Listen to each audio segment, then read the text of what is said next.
Oh boy.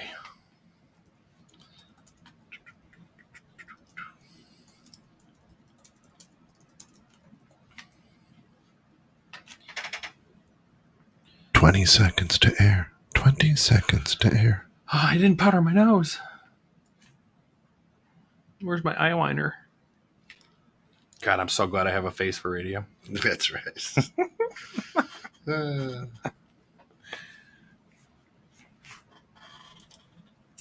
Okay, these hats don't work well backwards.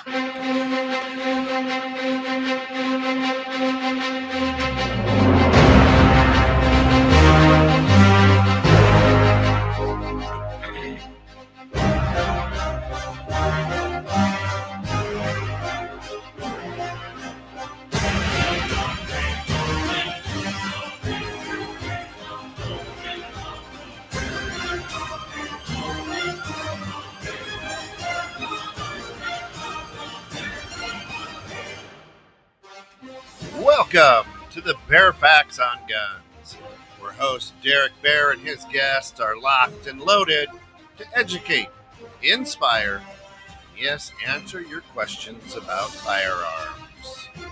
Today, social responsibility. Ready? Aim. Derek. Oh, that was a great cutout. Oh, it was beautiful. It was heavenly. Welcome back to the show, everyone. Thank you so much. Welcome to this beautiful, freezing Thursday afternoon in the wonderful village or area of McHenry. That's it. Yeah, that's it. We're done. Leave in the morning. You got to need a parka. Afternoon, you're sweating. And by the time you go home, you need the parka again. I know. And then I'm waiting for the sun to come out, be 90 degrees, and then the snow to follow up the next morning as well. It's freezing here today. For those of you listening in other states, it started at 60 this morning. I was like shorts and t-shirt. Oh, okay, I feel good. I was like, I mean, I've never really seen a morning drop and dip so much into that as well. It dropped like 20 degrees, and I got to the office and I went outside and I was like, what happened? Like, what happened to the weather? It just dropped tremendously. Luckily, I carry a backup jacket in there as well. I got a bunch of listeners on right now, so I want to say shout out to Tim Santos or Tim Stewart. I'm sorry. Yeah. Way to take your glasses off. I know I did take my glasses off. I can't see today. So Chris Gibson, hey buddy, hey Bear. Tony Spenna, hey Tony, and Chris Gibson, you are more than welcome to come on the show anytime you want. Here's what we did for you, Chris. Yep. In the comments, you'll see a link, HTTPS. Just throw that up in your URL and follow the instructions, and we'll get you on the show tonight. Yeah, that's as simple as that. And you can either be on FaceTime or you can be on just talking on there too. It's one of those conversations. So if he decides not to come in, then it's his fault because we just invited him. It's as simple as that. I talk to Chris on a weekly basis. I mean, if not a daily basis. So Chris is a great guy, and I'm going to throw it out there. American Home Inspections. He does a great job. Definitely knowledgeable. Send your check to 216. Kiki, welcome back. That's my wife. She says she likes my hat that way. And is that why you had your makeup earlier? Make bag? A make bag? Tona says makeup. I think she's saying makeup bag. Oh, makeup. Makeup. I gotta put the eyeshadow on. Yeah, you do. Yeah. I like the dark one. Like the raccoon look. Yeah, well, that's the rock look. A lot of rockers wear that. So I don't know if I can't figure out. Everyone has that look. Yeah. You have the punk rock. You got the rockers. You got the like the what are they called? Like the preppy kids, and then like the jocks. I'm like none of that. Yeah, you're right. I'm trying to picture what you are, and I don't think I would. I don't fit in a category. You know what I mean? Like I'm just me. I'm original. That's what I'm going to call myself. OG. Better than those dollar store Funyuns, right? Yeah. Yeah. Kent's going to have an experience later. He might have to run out of the studio very quickly. Right. So we'll see what happens later with that. Oh my gosh. I know, exactly. So interesting stuff this week. I've been doing a lot of different kind of research, and I'm going to just jump into, I got inspired last night. So Kiki and I were watching a show, and I have to look up the name of the show for those of you, not that I really want to plug another show, but I'm going to anyway. It was A Teenage Felon. That's the name of the series. Okay. It's Comcast. I don't know. Peacock or something. Yeah, no, I think it's Comcast. I think it's like maybe it's a It's not a Netflix series. Chris Vice TV is what it is. Vice TV. Chris backed out tonight. He's making dinner. Oh, okay, cool. All right. How do I call in? Chris, there's a link in the chat. You can just jump on there. You don't have to be on FaceTime, so you can just physically, call. You could just be a voice. Yeah, that's fine. We do that as well. Watching this show, it was about guns, and it was about a 11-year-old that became a gang boss. Oh, no, like an actual leader of the gang. He became the man. He became the gang at 11. At 11, he led this gang. He led a gang. So were they all 11? No, there was different mixes and different people on there as well. It was like it was a crew. So, and it's in LA. Okay. So I'm just going to preface right there and start with, that it was in LA and not Chicago, so that people don't jump into that. But what was strange to me and what really stuck out. So we've had these conversations, right, about gang violence and all that kind of too. Oh, hey, Grandma. How are you? Welcome in. Thank you so much. We talk about gang violence or gun violence. We talk about what areas it is, what areas we kind of run into, and what happens, right, from that. Yeah. This story, his name is Tiny Doughboy. Tiny Doughboy. Being 11 and a little bit on the heavier side. And he's got an inspirational story. So it's an hour episode that we watched. It was pretty long. And I was really involved in it because it broke some of the psychology for me that I had questions about internally when it comes down to how does this happen? Like, how do we get from point A to point B where all of a sudden we're ringing out? How do we get from a 5-year-old learning to ride a bike to 11 years old running a gang? Correct. Right. Yeah. So his story, basically, and I'm just going to talk about it for a minute. And then if there's questions out there about it, I can answer some of it. Obviously, I only watched an hour of this guy's show, and he's got a lot of books, actually. And I'll explain why he's got a lot of books in a little bit.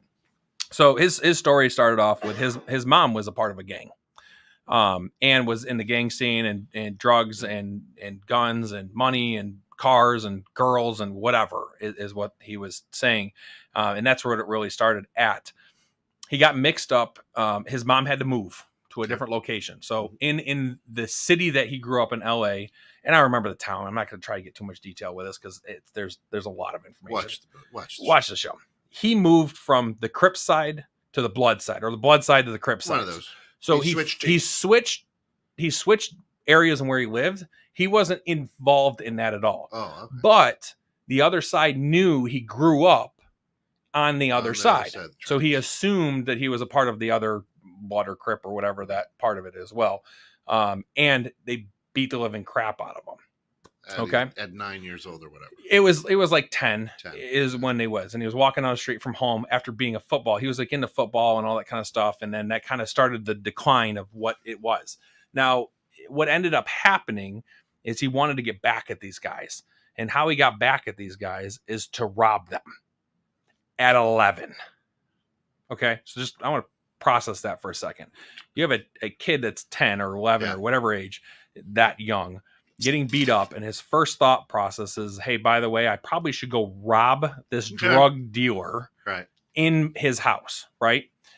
So he followed this guy for like months to watch how he does things and paid attention to stuff. So now he's like crafting this stuff in his head. Right. And long story short, he ended up robbing this guy. He broke into this house. Well, it was a safe house for the entire operation. So he walked away with $100,000, and it was 4 guys that did it from what I can remember. And he the thing that stuck out the most to me, right? He's like, he was talking and, he's kind of a character. He's laughing about it like, haha. And in me and you, I'm sure I'm like, okay, that's not the first place I'd probably go and think about is like, I'd probably try to remove myself from that situation because it's just not me. I'm not going to get revenge on somebody for beating me up for being the wrong like side of nothing that I'm doing. Right. So, $100,000, 4 kids, $20,000 each, a whole bunch of different stuff. Well, they ended up getting a whole like kilos of cocaine as well.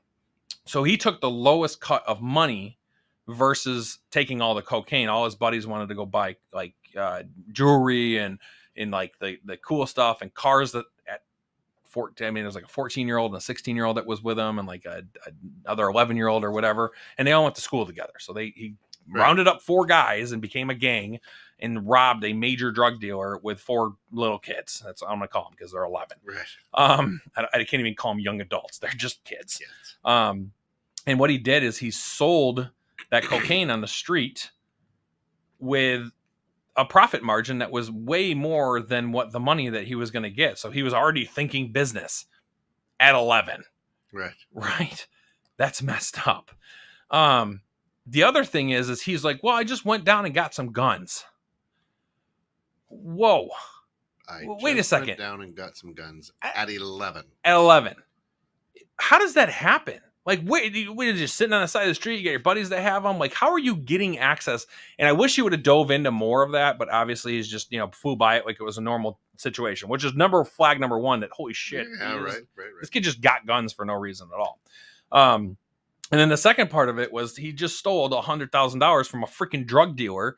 Like, what do you think's going to happen? Like, retaliation on that end is probably going to be a little bit more. I'm pretty sure he's a well-established drug dealer. He's probably got a whole gang that's probably more than your 4 people on there. So he started talking about street cred and everything else. Progressing on, he ended up getting locked up because he decided to rob something else. He got locked up in juvie. And the thing that stuck out the most with juvie was the fact that he went to juvie and learned how to be a better criminal. Oh, yeah. Not that's where you go to get your doctorate. But look what happened because of it, right? So he decided to rob his next part of it after he started getting his drug and his crew, and he had like 50 people, 50 crew members or something ridiculous. He started to become one of the biggest gangs in that town, which is also insane to think about in general, that you're claiming that you're the biggest gang, because that's probably a big term to make and put a big target on your back that you're the biggest, because those guys have egos just like everyone else in the world. So he progresses further and further. Well, long story short, there's a part of it where they literally get into like a gunfight, and guns rang out, and shootings happen. He gets shot, and he goes through this. So now he's like 16, and he's running his gang. He gets shot and spends some time in the hospital. He retaliates and goes and shoots back to whoever this person is, and ends up in this massive car chase, and police are involved and everything else. Ends up in jail, right? So he ends up in juvie, but then he has to go over to the real jail after he turns 18, because I guess that's how the progression works. Again, I don't understand how to do that, how that works, because I've never been involved in that situation.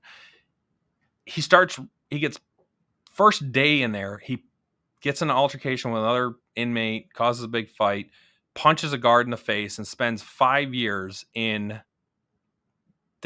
solitary confinement.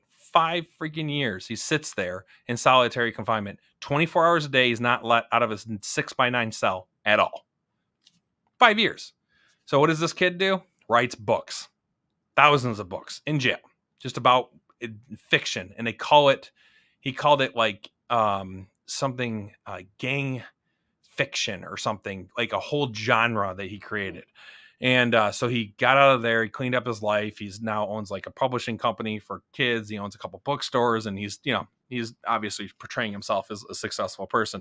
I've done some research on him. I don't know what everyone's definition of success is different, but it seems like he's pushing himself forward to a new era of what it is. And his mom was on the show, so she's still alive, and she talked about his upbringing, and she admitted right away, hey, I did this wrong. I didn't know what I was doing. I was a single mom. I was in a gang. I didn't know what I needed to do. I needed to move. I needed money. I needed food. One of those stories that you're just kind of like, and I'm sitting there going, okay, I kind of get it. I kind of understand. You're just trying to survive. The only way to survive is gang and in the area that you're in. Big picture scenario. We're doing nothing to help this kid at all in school. So this kid goes to school, plays football. Hey, Tech Jen, how are you? Plays football, has some kind of career that's in football. And now, where did the school help this out? Or is the school not involved, or don't want to be involved, or whatever it is? This kid was playing football, and all of a sudden he just stopped and never came back to it again, because he obviously jumped into gang stuff. Social responsibility. That's a kid we could have stopped, saved, listened to, and maybe that's his progression of what needed to happen, because he is who he is today. So there's obviously that part of it that kind of runs through my head on there as well. At the end of the day, people died. because of it. People got stolen. There's drugs on the streets because of him, and there's money that was stolen. He's a thief. He's a criminal. He's not somebody that's an upstanding citizen, whether he is that or not. At one point, he's 11. He was 11, right? Yeah. And then Kiki just says exactly what it is. Just a case of him being a product of his environment.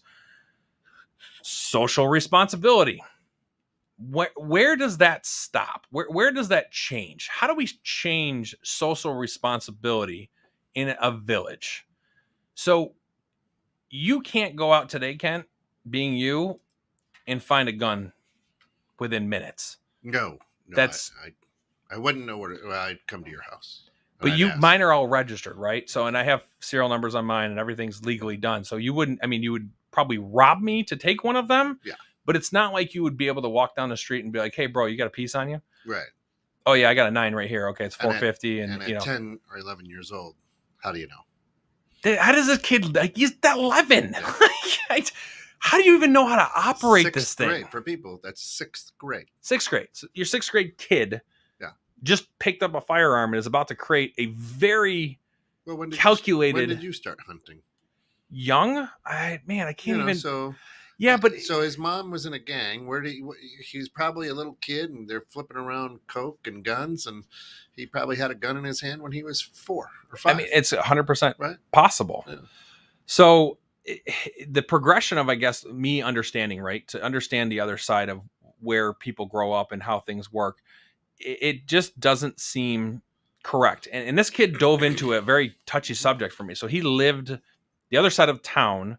There was a college, and he found out that he would just have to take the drugs from the ghetto and go to this college. And he met one guy by chance and give him the in to the college. So, and Chris, I knew how to shoot firearms at 10 years old. Yeah, I'm probably right around there again. Right. Grandma, I guess you can comment when's the first time Grandpa let me shoot his shotgun. I can't even remember. I'm probably right around the same age. What's the difference in the woods here in Illinois and upstate New York, or shooting on the streets of LA? So the intentions would be the answer to that is in my intentions. My intentions in the woods is to learn and spend time with my grandfather, which I loved, and that as well. And Chris learned from his dad too, which is awesome. Those Funyuns getting you to you, buddy. Really? It's awesome. Okay. So he found a path of least resistance to make the most profitability, and I'm thinking in my head, I'm like, God, if this kid was to apply a quarter of the business sense that he has running a drug operation. It's the same kind of business. It's supply and demand. It's profit. That's it. Well, that's what he did. I mean, he realized he was so hey, let me write these books. What else am I going to do? Yeah. So he would deliver the drugs though to the college to this one guy, and he would literally just drop off, and the guy would buy the kilo from him from a high price, and then that guy would probably upcharge the next guy and make his profit, which he was literally the supplier. And he had another guy in the back end too. So he was just a middleman of just distributing, literally walking I mean, it was like 20 blocks or something away from where he was. Easy money, Chris. You're so right. Why is that acceptable? Like, you know that it's happening and you know what the ramifications are. What's the social responsibility for... What are you going to do? Me personally? Yeah. I mean... You know it's happening on the south side of Chicago right now. What are you doing? So... education, right? This radio show. Let's just start with that. This radio show is about safety and informing and telling people there's a way out. There's a way out of everything. Always is. And you're a product of your environment. Well, you get yourself out of the environment that's not productive to you. These kids are dying, dude. Yeah. They're dying at 11, 10, 9, getting drive-by shootings every single day. And yet we blame a gun versus the product of the environment that's caused that gun as well. So... really big rant for a small thing. I got a whole bunch of rants today. So just everyone hang on, because there's some things that I get, but I don't get. School shootings. Mm-hmm. School shootings are ridiculous to me in every way sense of how they happen, how they jump into, how they get to there and everything else. And I just this week watched Nicholas Cruz. For those of you, thanks, Bon. Appreciate it. So, if you want to talk about it for a couple minutes, I'm cool with that. I have a whole nother. No, I was just going to say, you're not sure if we put a man on the moon, but you believe that all these school shootings are real. I think that the school shootings are real. I mean, there's video proof, and there's people that have died because of it. So I'm pretty sure the graves kind of say that way. There's also video proof of the man on the moon, but you question that. Yeah, but they buried people. Hey, jeez. I'm just saying. Wow. Right? Hey, no, and I'm not. It's not that I don't believe that a man went to the moon. I'm seriously doubting my childhood of all the books that I read. Because as you get older, you get wiser. Like 21-year-old me does not think the same as 30-something-year-old me now. Yeah. At all. No, I get that. And the world is so different, and we're so open to everything. Mm-hmm. The internet has opened the world to information. Yeah. How you interpret that information is the key factor of how things get kind of processed inside your own head. Mac, you do what? He does. I don't know. You Thanks, do. Mac. He does. I do too. I do. Thanks, Mac. Thanks, Mac. I appreciate the input on that one, but that was a good comment, Mac. So, if we look at what's being fed to us, I don't trust it anymore. I don't trust anything anymore. It's to this point where I see a news coverage and I literally have to seek to understand right away, like, hey, what's the motive? Who am I supposed to pay attention to? Yep. What's the motive of the whatever news channel that's doing it? Where are we in current state of mind? Am I looking at one person's view versus another person's view? And at the same time, what's my own personal views on how everything is? So, and Chris just said it perfectly. Question everything. I do. I literally do. Every day, somebody sends me an article about something or sends me something. Hey, look at the gun violence in Chicago. What? Where? What happened to the police officers this past weekend? Do you know? Yes, I do. You do. In fact, little follow-up for you. Good. True. Is when it came down to it, several people, you just had to mark on your box, yes or no. It ended up that many of them then checked no or whatever. It is what it is. And 38 police officers decided not to do anything. Of those 38, they were brought in front of their superior. And I want to say 20 of them hit a box and went back to work, and 19 or whatever it was, 11 or whatever, I don't know what it was. Mm-hmm. 18, I guess, have been put on furlough. Give us your badge, give us your gun. And, It's so amazing to me. Yeah. We blew this up. Blew it up. There was Twitter posts about this. Oh. There was Facebook news articles for days. We talked about it last week. There was freaking TikTok videos of cops literally doing their final sign-off that I watched for the past week. Well, a lot of them, I've watched those too, but a lot of them have been around the United States. Correct. And that's correct. Seattle was a big one. Yeah. And I think Seattle is mandated, which is why that was. Again, I don't pay attention to anybody else but Illinois because it's just too much. I can't even process the Illinois information, right. let alone trying to pay attention to. So I'm being skeptical on it as well, Chris. But like, why? Like, what panic? We're creating panic all the time for everyone. So everyone literally sits in front of their computer or sits in front of the television watching for the next freaking horror story that's coming out. Yeah. We're waiting for drama and explosions and Mars to show up and all these Martians pop up, and now we got they're here already. Great, Mark Zuckerberg. Dude, he looks like an alien. You can't tell me he doesn't. Forehead alone. Sorry, we're like streaming live on one of his platforms. Which appreciate that, Mark. Cool. Facebook's apparently changing their name from. I heard it, and there's all over the news media that I hear about right now. Look at that. See, it's weird how you're not on Facebook anymore, which is great. God bless you for that. Because it's a big distraction all the time. But yeah, it's been all over Facebook right now that Facebook's changed their name. It's the closely kept secret ever. And okay, well, obviously it's not because we're talking about it, right? So agendas. What agendas do we have? Being skeptical, I guess, on it. And I don't know. So school shootings. Yeah. So Nicholas, his news article, and I watched this entire deposition. It was an hour long, and I had to break it up into different segments. Nicholas Cruz, just for those of you that don't know, February 2018, A 19-year-old kid named Nicholas Cruz opened fires at students and staff at Stoneman Douglas High School in Parkland, Florida. During this incident, he killed 17 people and wounded 17 others. The 17 others did not die of their gunshot wounds, but obviously the psychological mayhem on them as well. My hearts go out to those family, right? So it's the most devastating thing in the entire freaking world to have to wake up in the morning, send your kid to school, which should be a complete safe haven. It's just like a hospital. Hospitals and schools should be no violence, that's where you're going to learn and you're going to get healthy. Like even in war, you don't bomb the hospitals. You don't shoot down a fighter jet that's even being shot down. So if you shoot down a fighter jet and they somehow barrel roll out of that and they skid across the pavement and they jump out of the airplane, correct me if I'm wrong for the military people out there. From my understanding, you are not to shoot a downed airman after you just shot him down and he just survived an airplane crash, because it's not morally correct, right? And the same with hospitals. That's why they have the big white and red X's. They're very clear. Somebody's already been injured by war, and they're on their way to get medical care. You didn't kill them on spot, so that's now like you got to let that person go. Schools are the same way. It's your place to learn. It should be your safe haven, and there is true. And Chris says that is true. Thank you.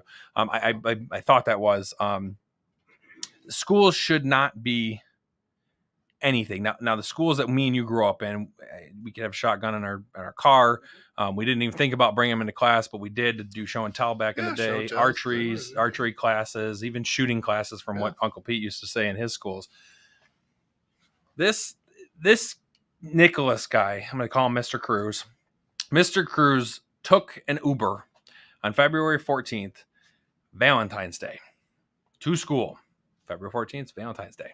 What a crappy day to do this on. Took an Uber with a rifle bag. For those of you that don't know what a rifle bag is, I think we've shown a couple of them on the show here personally. It is a very large, tactical looking bag that's kind of like the size of a trombone case. Yeah. But it's usually felt soft covering, has some pretty tactical things on it, things that you'd see on like a police uniform or something like that. Yeah. With a backpack, with I can't remember the amount of magazines that he had, with a tactical vest that held a whole bunch of magazines, which again is just a tactical vest, with an AR-15, and opened up in school. Number one, social irresponsibility. If you were driving an Uber, obviously hypothetical situation, shit that happened. These kids are never coming back.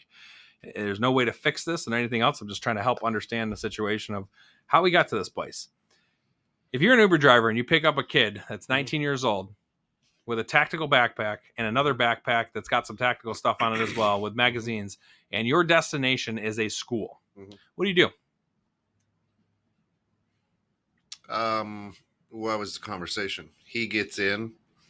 Maybe there is no conversation. He gets in and slides me $1,000 and said, "Take me over here," and you never saw me. $1,000 all you need? I'm an Uber driver. You're cheap, dude. You're a cheap date. Right? So if I give you $10, will you go under the table right now? $1,000. It's $1,000. You like how I got there? $1 million. $1 million. Right. So I don't know what the conversation was, and maybe there's not though. So let's make this real. There's no conversation whatsoever. Nothing. You see this nut get into your car and you're scared. You're like, oh, yeah, yeah. So what do you do? What can you do as an Uber driver other than just drop him off and just act like, hey, I'm just doing my job, dropping this guy off? Yeah. No, I think you end up. I mean, I would, if it was me, drop him off and call 911. I don't even know if I'd leave the area. You're a talker, right? Yeah. I talked to the guy. I know myself. Yeah, but you said there was no conversation. Correct. I was just playing along. No, I get it. I'm like giving you curveballs left and right here. Me as a person, I've pulled people out of burning cars. I have stopped somebody that's jumped off a bridge in Buffalo Grove that almost killed themselves off of Buffalo Grove. I have no problem walking up to somebody and saying, hey, you okay? Do you want to talk about it? Because at the same time, above everything else, human natures the social responsibility I feel personally, and maybe this is just how my grandmother raised me, my mother raised me, my dad raised me, my grandpa raised me, like the influences that I've had in product of my environment, is you try to be a good human being, right? You can pull Jen's conversation up unless it's relevant. I just had it up there. She just called 911, report a suspicious behavior in a public school. So Jen, I'm going to throw a question in there too, because what you're saying, and Chris said the same thing, call the cops, and I don't disagree with that. Here's my problem. The average response time for a police officer is 4 minutes. Yep. This act now becomes a bigger issue, and there's more to the story, which we'll get to. But at the same time, a lot of high schools have cops in them. So correct. It is a call to the cops, and they probably like, hey, be on the watch out. Yeah, there's some guy that we just dropped off at a school with a tactical backpack and a tactical rifle bag. Right. And so I call it the tri-sides. I have 3 things I look at when I look at a situation. Maybe this Uber driver's never seen a tactical backpack before. Has no idea what's in there. Thinks it's a trombone. Hey, probably a trombone. Maybe it's just cool, different backpack. What's the backpacks that you used to carry? John, like the what was the cool backpack? Johnston backpacks or something like that? I had duffel bags. Did you really? Yeah, I was old enough that we carried our books in a duffel bag. Duffel bag. Yeah. Yeah, ours was like the whatchamacallit? They probably don't even call them duffel bags anymore. They're douche bags. No. No, that was the school job. Yeah, that was the blonde haired. He's the drunk down at the corner now. Yeah. So I try to, again, seek to understand, try to get through the process in my own head, and that's what I did when I watched this deposition. Number one, I'm listening to Judge rattle off and being very consistent with the fact that you understand what I'm saying. You are refusing a trial with juries, and you want to proceed with the trial without juries, and whatever you're about to do, you're not insane. You're not, you understand and comprehend what I am saying. You've talked to both of your lawyers. I mean, there's a lot of legal, right, involved in this, and there should be, because the checks need to be checked off the box to make sure things are covered so that we don't have an appeal and this guy doesn't walk free after just killing 17 people and wounding 17 more. What's that? He walked into that school with intent. Yeah. He was loaded, prepared, and maliciously prepared to take out. He knew what he was doing, right? Yeah. So back to being an Uber driver, me personally, I would ask him, hey, how are you doing today? How's your day? There's cues that I listen to people that kind of already tell me exactly what happens. Yeah. So I don't already assume the fact that like people jump in and just, kind of make sure that it's like, John Wick kung fu style. Like this guy isn't going to rip out like 40 firearms and start manipulating a different firearm and putting them together inside of my Uber. Yeah, the kid was 19, right? Chris asked. 19. Yeah. Yeah, the kid was 19. And he only graduated, he only got to 11th grade. So he dropped out of school. That right there should be a red flag. Yeah. Right? Is anybody checking on that kid? We don't know. Grown-ass adult. Yeah. Doesn't have to. 18. He's 17, though. Well, he dropped out when he was 17. Okay, it said that. Okay, but the parent comes in there. Yeah. And you're right. So we have to touch on that. Yeah. But as an Uber driver, I want to ask this question. Like, hey, what are you doing? I don't know that Uber shows the age of somebody. I'm going to sneeze really quick, guys. Oh, bless you. COVID. Oh, boy, that felt great. What was that? Yeah. I heard a C word come out of you. I'm going to jump to comments here real quick. I want to read Jen's because now I'm coughing. Let me get you some water. Thank you, sir. Oh, what a great producer. What an amazing guy. All right, I'll read Jen's comment while I compose myself here. I learned somewhere if you feel in danger in a car to drive to the police station. I guess if I were a driver and realized halfway there, the drive that I thought I'd have to go through my mind, drive to safety. So, Jen, I don't disagree. Thank you, big guy. Appreciate that. I'm going to take a little swag of drink. You can hear me drink. Oh, good radio. It's just good radio. It is. I'm passionate about today, man. Very passionate today because it opened some eyes to psychology is what it was gun fu. Gun fu. Oh, my bad. What did I say? Kung fu. Did I say kung fu? You did. I meant to say gung fu. I don't know if that's... you can give me half points, Jen, for that as well. So yeah, Jen's right. Have a conversation. Do that. But this kid didn't care. He might have shot you right there. That's what I'm saying, though. So you get in that situation, fight, right? Yeah. No, he didn't fight. You get a cuckoo in there, then you could drive him to Alaska. He still get rid of you. I still would. I think I would make an attempt. Get your cell phone out. Put it underneath your pocket. You can text 911, I believe. So you maybe text 911 like, "Hey, help," and that's all you got to put in there. HELP or H. You know, if you text anything to 911, I'm pretty sure they're gonna start calling you, start bugging, and that kind of stuff. When I was a kid, and I grew up in a small town in Canandaigua, I was involved in a high-speed chase by a guy with an AK-47. I've never told you the story. Oh yeah. Wrong place, wrong time. I was 17. I had a 1988 Honda Civic DX with no power steering, no power whatsoever. It was very slow, but it was like it was an awesome car. I'm not gonna lie, I love this car. I was hanging out with some people I probably shouldn't have, that were hanging out in the wrong part of my hometown, which there's only one street that's the wrong part of my hometown, and that was the street I was hanging out with. Now, the guys I was hanging out with were good guys. They were nice guys. Everything was fine. Of course. Dad was in and out of jail a bunch of times. Good, great guys.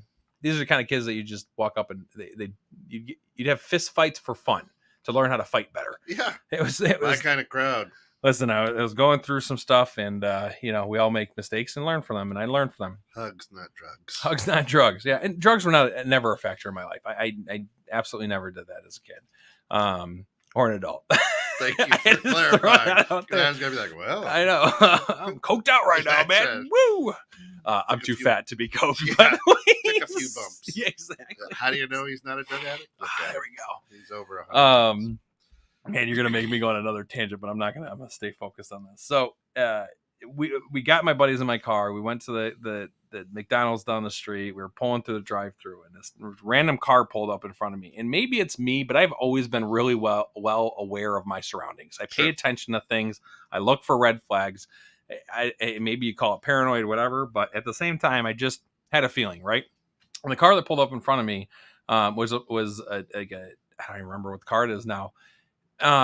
Regardless, whatever car it was, these blacked out windows, bigger rims on it. I'm like, okay, well, this guy's obviously out of place. This is not my hometown's country town. So pickup trucks and, big cars or small little rice burners is what it was. Not that. That was kind of Rochester city life kind of car. Pulls up in front of us, blocks us from getting out of the drive-through, and rolls down his window and says, "Hey, your brother stole money from me." And I said, "My brother's like 12. So I don't know who that's not my brother. Like, I don't know who you are. Like, my brother's literally at home with my mom right now. Like, there's no way." He wasn't talking to me. He was talking to the backseat passenger. His brother decided to rip off a drug dealer.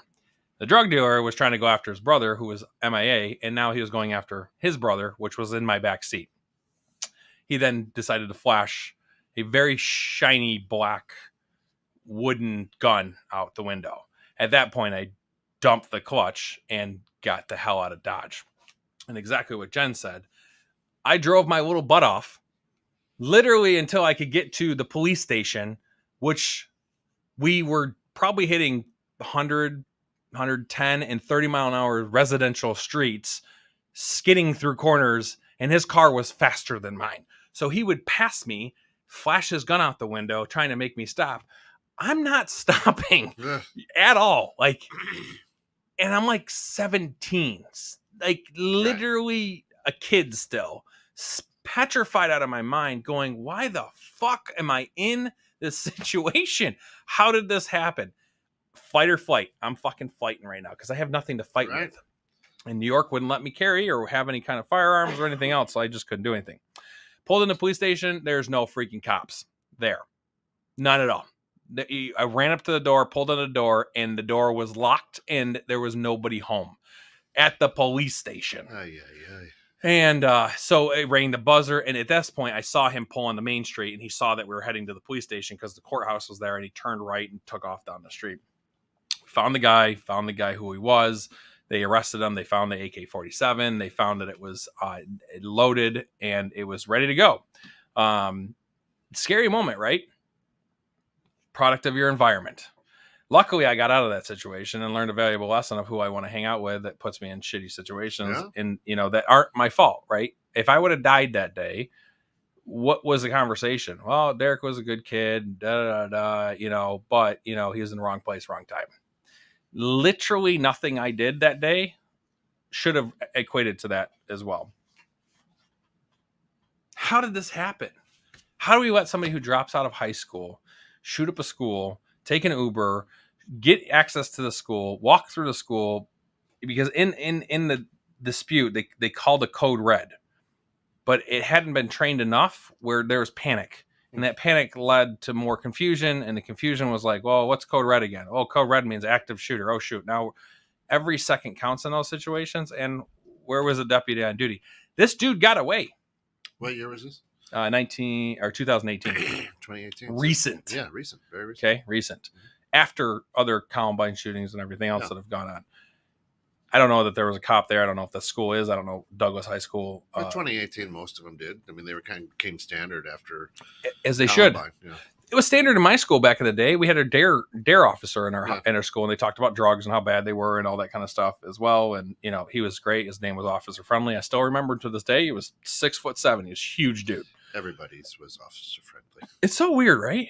There's Officer Friendlies out here too. I met a couple of them. That's right. Sorry, Officer Friendlies out there. It's nice though that you think about that kind of stuff though, because you remember those people, you remember those influential people, even though whether it's now or later. This kid shot up everything. He killed 17 people. He wounded 17 others. He's bloody.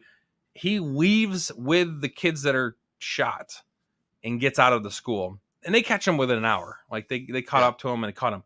He left the premise. So he entered the premise and left the premise before he even got caught. Yeah. And he spent the past, since 19, he's 23 now is what he said on Today. And first off, this kid, and the only way I can say this is, those horror movies where they like Jeffrey Dahmer style or like, Wild Bill or whatever, where they got the whole, those 70s styles, 1970s style glasses, Coke bottle, real thick gold lenses, rims, messed up hair, skinny dude, awkwardly dressed. And I'm not trying to put a persona on something, but literally you could not write a better script for who should have done this. Because when I first saw this kid, I've never seen a picture of this kid until I watched the deposition, because number one, I don't like digging into stuff that I don't have some information at. And this was live, or not live, but it was recorded. So I can put my own questions and answers in that as well. This kid looked like somebody that would shoot up a school. In my opinion, if I saw this kid in school, I'd probably put a flag on him and just say, hey, I'm just going to keep an eye on him. He's a little different in how he is. So they went through the proceedings. They talked about a bunch of stuff. The judge was going back and forth. And at the end of the time, he kept saying, he's like, I just want to make a statement. I just want to make a statement. By the way, he pled guilty to every single charge. Every single charge. With two lawyers standing next to him. Every guilty. I mean, every card. This person's name, this age of this person. It was devastating to watch. My heart goes out to the families out there. There's nothing in this world that can ever get that back in any way, shape, or form. I don't know how he'd feel as a parent of accepting that's, this kid's like guilty. Okay, guilty. I don't want to say emotionless, because at one point he did get a little emotional. He wasn't hysterically crying. He said he had social anxiety. He said that he has anxiety himself. Those were like some of the things, because they were asking questions about his state of mind. He's like, well, I'm anxious sometimes. And she's like, well, understandably, you're on trial for murder, so you're going to be a little anxious. He's like, no, I just have anxiety in general. Still to this day, don't know why he did it. I don't think we have that information yet. And hopefully he does, because maybe that will incite some things. In a horrible situation, we need to get something lightful out of it. And if we can get inside a head of someone that kills. He's on trial right now for death penalty or life in prison. Those are the two options. It's black or white. So either his jury is going to put a death penalty in front of him, or they're going to put him in jail for the rest of his life. And she was very clear about that. There's no parole for this in the state. There's no possibility of parole. There's no way of getting out of it. You are going to die in prison. That's it. Yeah. Or we're going to die you know, whatever. Die you in prison. Yeah. Die you. Yeah. This kid finally was able to talk, and he just says, "I'm very sorry for what I did. I love you guys. I did this for you. I know you don't believe me right now, but there's some good that's going to come out of this. And I just want to say that I love you guys." And I'm watching this kid's because he love the people that he killed. Yeah. Aye. Okay. And the only way I can say this is I literally watched this kid's social interaction in general, because I'm looking for body language, right. eye movement. Yeah. I'm looking for quivers in the voice. I'm looking for confidence inside this person's. This is not a kid that I'm going to say this, and I really don't mean it. And I just take this at heart, guys. This is a kid that I can't see how he's kind. That's the word I'm going to use. Okay. And I know he just murdered 17 people. And I know this is going to, oh my God, I just almost dropped over everything. You got a weird weight over there. Everyone listening is like, what just happened? Yeah, I hit the microphone with my hand in it. I'm waving my hands around like an Italian person. When he finally is able to speak and he's following into proceedings, he stood there he didn't stand there with his arms crossed. Yeah. He stand there with his hands open. This is an open conversation. I am willing to accept it. This is nope, I'm closed. I don't want to talk to you. Yeah. This is, I'm really thinking about it. This is, I'm fucking bored. Yeah. This kid sat at the podium for an hour, wide open, listening, attentively listening to things. When he finally talks, the first thing he says to the judge is he's okay, well, I'm very sorry. He's like, Judge, Your Honor, can I take my mask off? In the politest way possible, do you mind if I take my mask off? She's like, yeah, of course.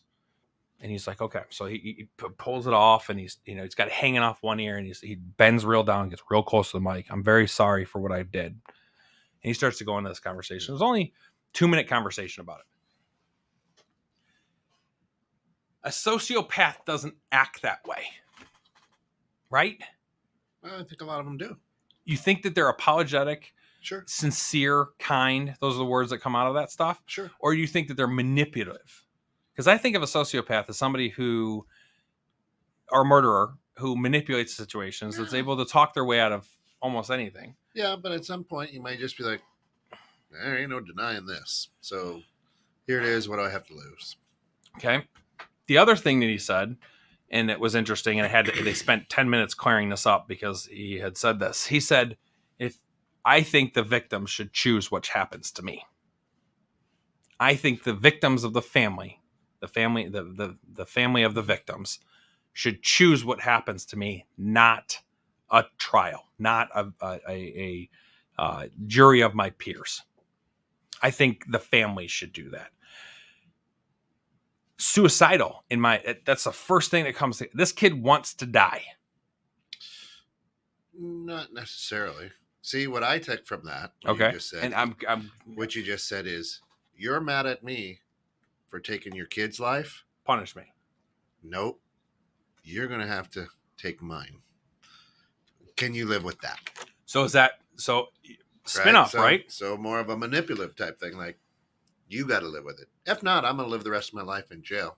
What do I got to lose? Well, he openly said in there, he said that he's got nightmares and he can't get their faces out of his head. Sure. And you wouldn't too. Yeah. And the fact is, post-traumatic stress disorder. Okay, cool. True story with that. And I actually can see that now that you said it, because it does make sense. The first thing that comes to my mind is just because he's like, well, I've thought about ending it many times, or something suicidal that he said. Is this kid that manipulative that where he's able to number one, convince me that this person might be kind, or convince you that you're just really are a sociopath and you're really good at it? Yeah. That's a question, obviously, that we need to. That's questions that I have. Well, it makes you as a parent. So you're not a parent. I'm a parent. Sure. And you can't get that back, and it would just be numbing. And you'd want to kill somebody, but then if you stop and think about it, you're like, can I live with that decision the rest of my life? And maybe that's a worse sentence then quickly injecting lethal drugs, or whatever, however they kill. Right? And I will be watching, obviously, and I do want you to say what Jen said, because she's got a good point. I am going to be watching the trial itself for the conviction, because I'm curious to see if what point he breaks. Breaks meaning he freaks out, realizes that I'm going to die, and you guys just did that, and then he starts to go crazy, right? So I want to see the situation on that as well. Mirroring, masking, speaking the words, and monitoring the actions and gestures that are socially acceptable in the situation. So he's being a chameleon, is what you're saying. He's chameleoning himself so that he can appease whatever conversation he has in there. Okay, I can see that as well. And these are great conversations. This is the stuff that I'm trying to figure out in my head, because at the same time, I want to be able to figure out how to help our listeners, help our public, help me understand how to make things better, and to come up with some kind of way that we can make this show where we can maybe make an impact on somebody. Yeah, Hillary Clinton said it takes a village to raise a child, right? Did you just talk about Hillary Clinton? So that's what you're saying. Is Where's true. Our social responsibility? Correct. Thank you. And that's what, 100%. Jen says he took on the character traits of murderers. With his looks, he took on the characteristics of remorse with an apology. It's pretty good. It is. Jen's masks. Jen's amazing. Can I take off my mask? Which one? Which one? May I remove my mask? Which one, young man? Yeah. Good one. Oh, your mind just blew up a little bit here.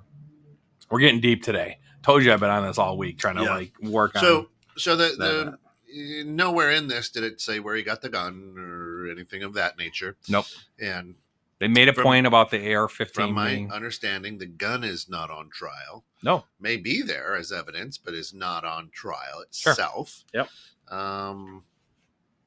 We don't know if it was legally purchased. We don't know if it was illegally purchased. Right? Doesn't matter.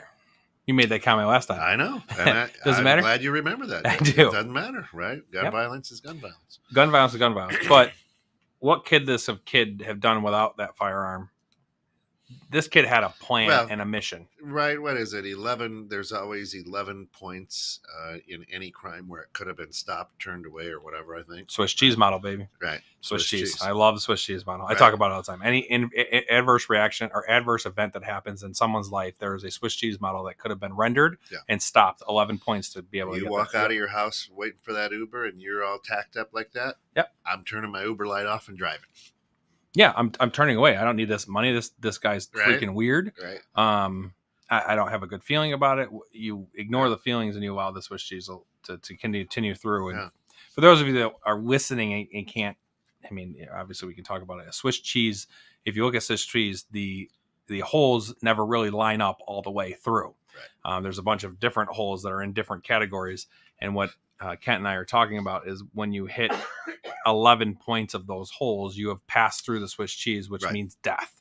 And in the medical field, that is used every day. Yeah. So if there's an adverse event that happens in the medical field and somebody dies, they go through the Swiss cheese model to find out exactly what broke down. And then that's how policies and procedures change. And that's how things get adapted and how intake, you cut off the wrong leg or you amputee the wrong leg. That's you've just changed someone's life, and we've created a major adverse and a lawsuit, obviously. Especially when they were just in there for a vasectomy.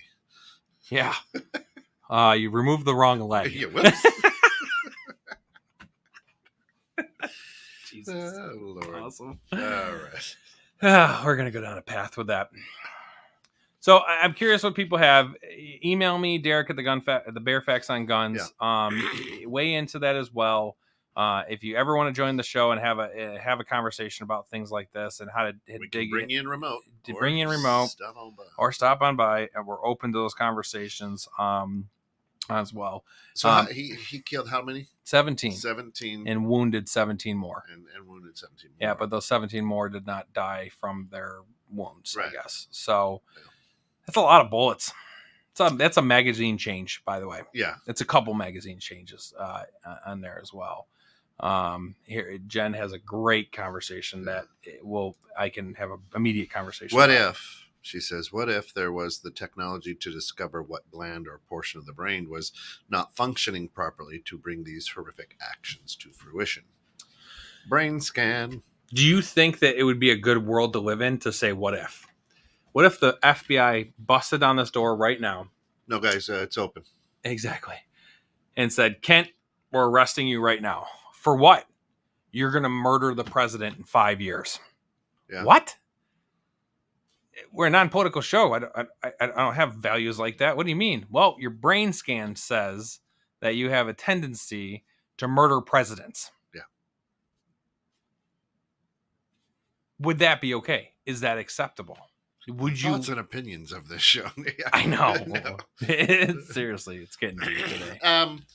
Well, Jen says what ifs are okay. Well, I think that's why they do a lot of research on they'll Sure. harvest those parts if they're harvestable to try to figure out what makes those people tick and what it is, and it's tough. I've got a daughter who's a clinical psychologist, and you don't know and a lot of times it's just a trigger and not one that you push. I mean, just something makes you go poop, right? And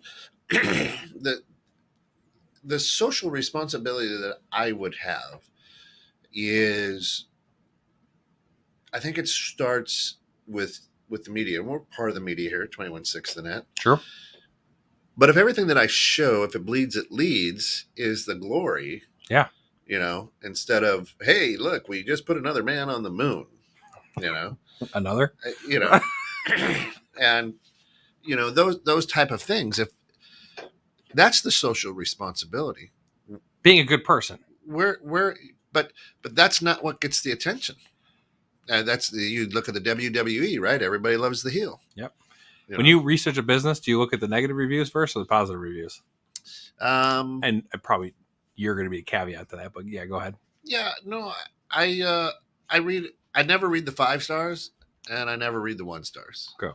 Right. When you watch NASCAR, do you watch for the car crashes or do you watch for the race? Always car. Well, back a few years back when I was a kid, I watched that race, but yeah, you watch for the crashes.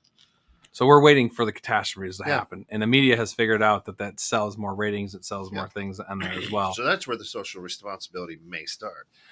It may start, right? We got to change our thought process. Yeah. If you watch the movie The Joker, the newest one, no. Man, you need to watch it. I watched The Closer, though, with Dave Chappelle. Very funny.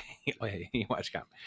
For those of you that watched the movie The Joker, the newest Joker that just came out, where he's like skinny and almost like a crackhead, and he's not your typical like Joker, Heath Ledger Joker. It's the other Joker, the newest Joker.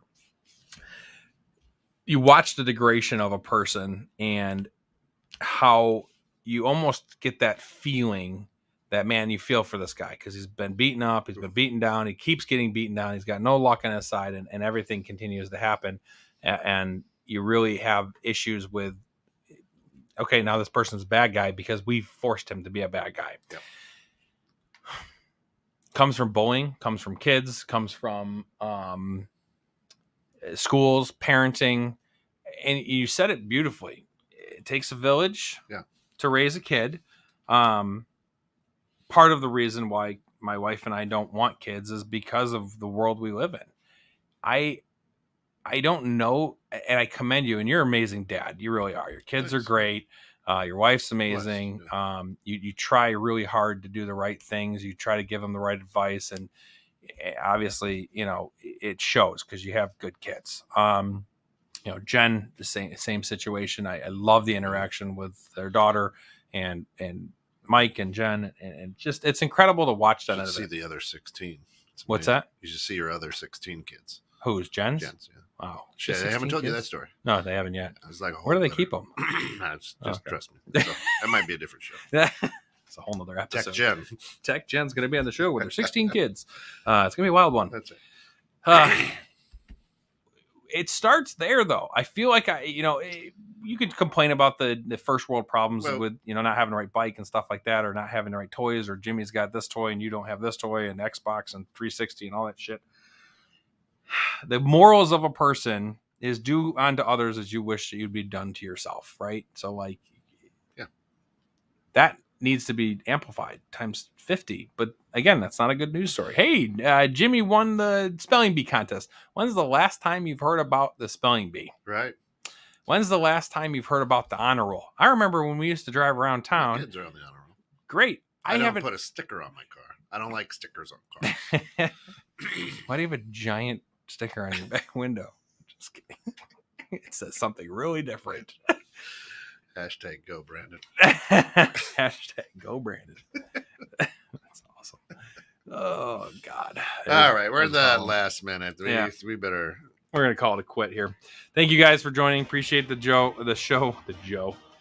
Need to have some Joe. That's it.